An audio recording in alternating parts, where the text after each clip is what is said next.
And welcome back to The Factor Uncensored. Houstonians have been sweating like cheap whores on Bissonnette with the cops a block away.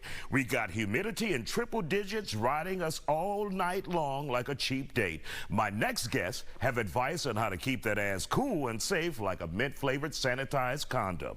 We begin with city leader Dr. Carolyn Shabazz along with Dr. Abdullah Kudrath. There will be some opportunities to go to cooling centers.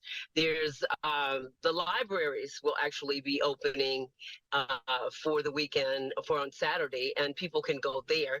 But then there are some cooling centers that the Acres Home Multi-Service Center, Sunnyside Health and Multi-Service Center, which of course is in District D, and Moody Community Center, and that will be from 3 to 7 p.m. Well, the city also is going to take calls from people who have transportation issues.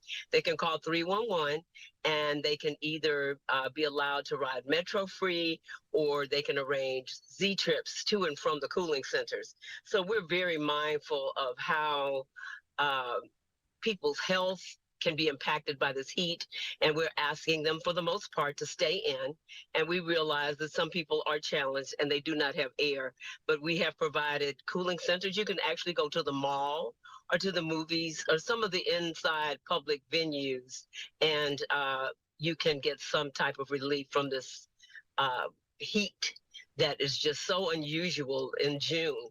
But certainly we have taken precautions. I sent out information to my constituents to give them this exact information in hopes that they will stay safe and stay cool. What advice would you tell people who may find themselves out in the sun, in the heat, for prolonged periods of time?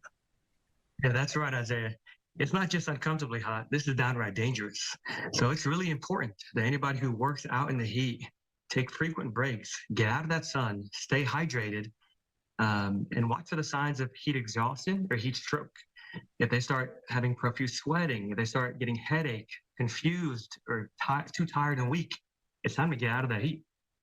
Are there any groups more vulnerable than others in society that we need to pay attention to? Yeah, absolutely. The elderly are very prone for death in these conditions. Air conditioners are really struggling right now. So it's important that we check on our elderly family and friends and ask them how that air conditioning is running. If it's not keeping up or if it's broken, the party's at your house. It's time to invite them over. Also, and young children and pets are at high risk. Now's not the time to leave anybody in a car unattended.